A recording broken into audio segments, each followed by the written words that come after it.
आगरा के दयाल बाग में राधा स्वामी सत्संग के लोगों के द्वारा पुलिस के ऊपर जिस तरह से कल पथराव किया गया और उसके साथ साथ पत्रकारों पर भी पथराव करते हुए उन पर हमला किया गया, उस पूरे मामले में आपको बता दें कि न्यू आगरा पुलिस स्टेशन में रेवेन्यू डिपार्टमेंट के द्वारा एफआईआर दर्ज करवाई गई है। और इस वक्त हम उसी सत्संग सभा के बाहर मौजूद हैं जहां पर कल अवैध रूप से जो इंक्रोचमेंट हुआ था उसकी तोड़क कार्रवाई के लिए यहाँ पर सीआरपी, पुलिस प्रशासन और रेवेन्यू डिपार्टमेंट के लोग पहुंचे हुए थे। और उस दौरान इसी को लेकर विवाद हुआ। सत्संग सभा के लोगों के द्वारा पुलिस को रोकने की कोशिश की गई। आपको बता दें कि यहाँ पर आप देख सकते हैं ये जो गेट लगाया गया है ये सत्संग सभा के लोगों के द्वारा लगाया गया है और इस गेट को भी अवैध रूप से इंक्रोचमेंट हुआ था, जिस पर पुलिस प्रशासन के द्वारा तोड़क कार्रवाई 2 बार की जा चुकी थी, शनिवार को और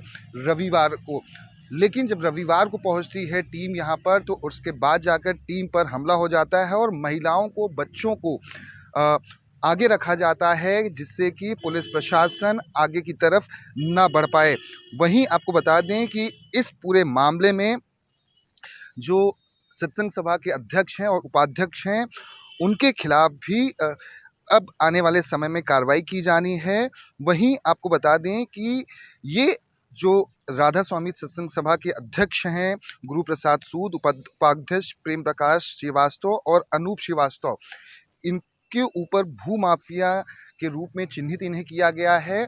और इस पूरे मामले में अब तक 2 एफआईआर दर्ज हुई है और आने वाले समय में कड़ी कार्रवाई होगी।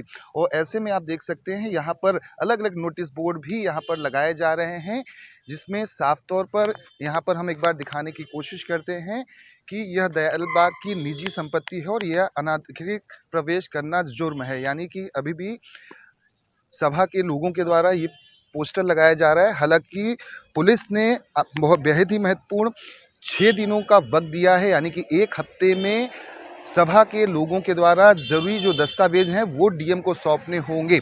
और यही वजह है कि शांतिपूर्ण माहौल इस वक्त आगरा में यहाँ पर दयाल बाग में है, लेकिन 6 दिनों के अंदर ज़रूरी दस्तावेज अगर नहीं सौंपे जाते तो पुलिस एक बार फिर से यहाँ पर कार्रवाई कर सकती है। आगरा में आखिर सत्संग सभा के बाहर क्या हुआ, हमारे साथ ज़्यादा बातचीत करने के लिए यहाँ के निवासी हैं जो चश्मदीद थे। कल किस तरह का घटनाक्रम रहा सर, आपसे जानना चाहेंगे कल क्या कुछ हुआ, मंजर किस तरह से भयावह था, डरावना था?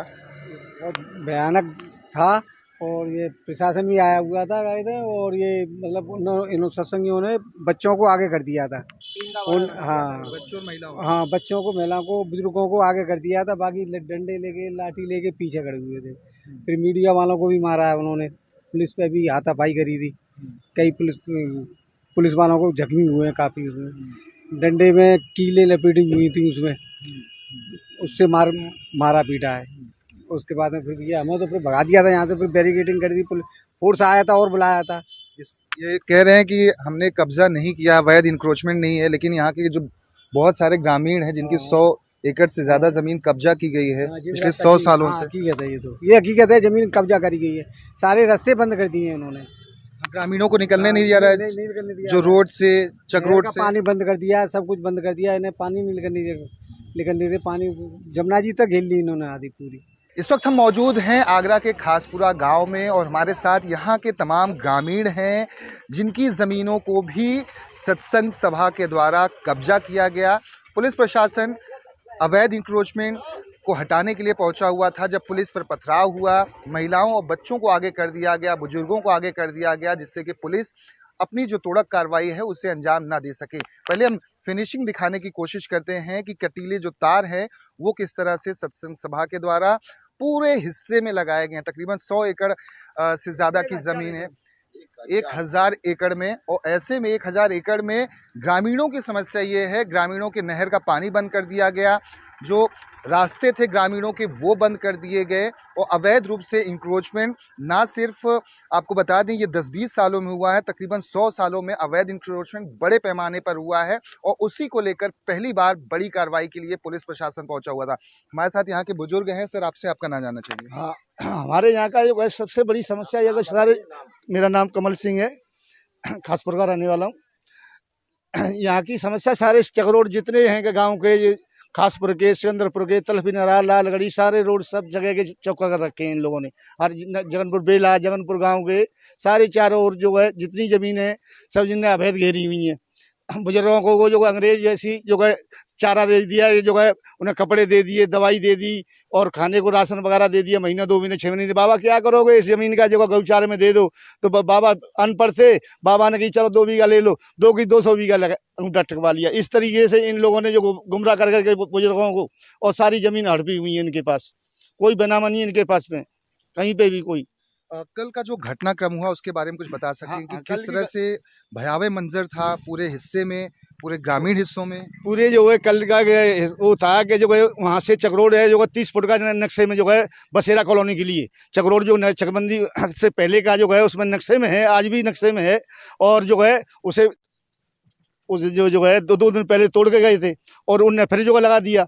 लगाने के बाद में फिर प्रशासन को जो चुनौती दी तो प्रशासन ने फिर तोड़ने आया, तो प्रशासन पे जो है पथरा हुआ और वो हुआ। गाँव वालों को इतनी समस्या पैदा कर रखी है, चक रोड कर दिए, सब बंद कर दिए हैं सब।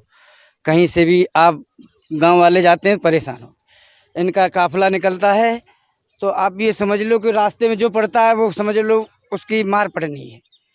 शमशान घाट गुंडागर्दी है। हाँ, टोटल गुंडागर्दी।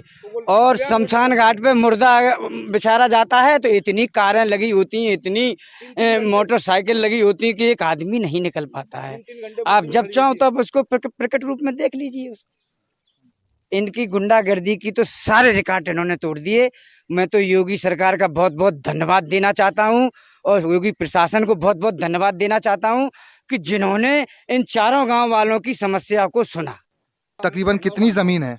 9 गांव की जमीन है। ये 9 गांव की समथिंग जमीन है और इसमें ये 4 गांव तो बहुत ही प्रताड़ित हैं। नगला, तलफी, बहादुरपुर, सिकंदरपुर और लालगढ़ी। सिकंदरपुर को इस तरीके ये तो जमुना कूद के पल्ली पार भागना पड़ा। इनका तो जीना मुश्किल है। मकान बेच के छोड़ के जा रहे हैं, पलायन कर रहे हैं धीरे धीरे। आम ग्रामीण के डर से। हाँ, इनकी डर से। और ये जैसे ये पलायन करेंगे ये जमीन खरीदते जाएंगे, ये सब कब्जा धीरे धीरे, ऐसा इनका सिद्धांत है। तो ये बता रहे हैं कि किस तरह से ये इंदिरा गांधी के समय ये जमीन दी गई थी और ऐसी ही आपको बता दें हजारों एकड़ जो जमीन है ये लोगों ने कब्जा किया हुआ है, जो आरोप है। और उसी को लेकर पुलिस प्रशासन लगातार कार्रवाई करने के लिए पहुंचा हुआ था। जब झड़प हुई, खूनी संग्राम हुआ, अब देखना होगा 1 हफ्ते में क्या कुछ नतीजा निकलकर सामने आता है, क्योंकि इनको डॉक्यूमेंट सबमिट करने के लिए डीएम को कहा गया है। सत्संग सभा के द्वारा अलग अलग हिस्सों में जो ग्रामीणों के लिए रास्ते बनाए गए थे, या फिर कहें कि खेतों के जो रास्ते थे उसे पूरी तरह से गेट के द्वारा बंद कर दिया गया है और ग्रामीणों ने इसकी शिकायत अप्रैल महीने में ही की थी। हम दिखाने की कोशिश करते हैं। ये राधा स्वामी सत्संग सभा ये क्लेम करती है कि ज़मीन उनकी है, यहाँ पर अवैध इंक्रोचमेंट कुछ भी नहीं हुआ है। लेकिन दूसरे हिस्से में जब जाएंगे आप, ग्रामीणों के हिस्से में जाएंगे, तो इसी तरह से अलग अलग जो लोहे के जो गेट हैं उन पर ताला जड़ा हुआ है और ग्रामीणों ने इसकी शिकायत सबसे पहले की थी, क्योंकि ग्रामीणों के नहर का पानी और इसके साथ साथ जो उनकी चक्रोड, जो उनके रास्ते होते हैं, खड़िंजे होते हैं, सभी पर इसी तरह से अलग अलग गेटों के जरिए ताला लगा दिया जाता है। दूसरी तरफ भी देखेंगे तो यहाँ पर जो आरोप है, यहाँ पर भी ताला जड़ा हुआ है दूसरे गेट पर। और ये पूरी जो सैकड़ों एकड़ की ज़मीन आप देख रहे हैं सड़क के दोनों हिस्सों में, यहीं पर ये पूरा कब्जा किया हुआ है। हालांकि वन विभाग की ये ज़मीन है, वन विभाग के पेड़ लगे हुए हैं, वन विभाग की ये पूरी ज़मीन होने के बावजूद यहाँ पर कब्जा किया हुआ है।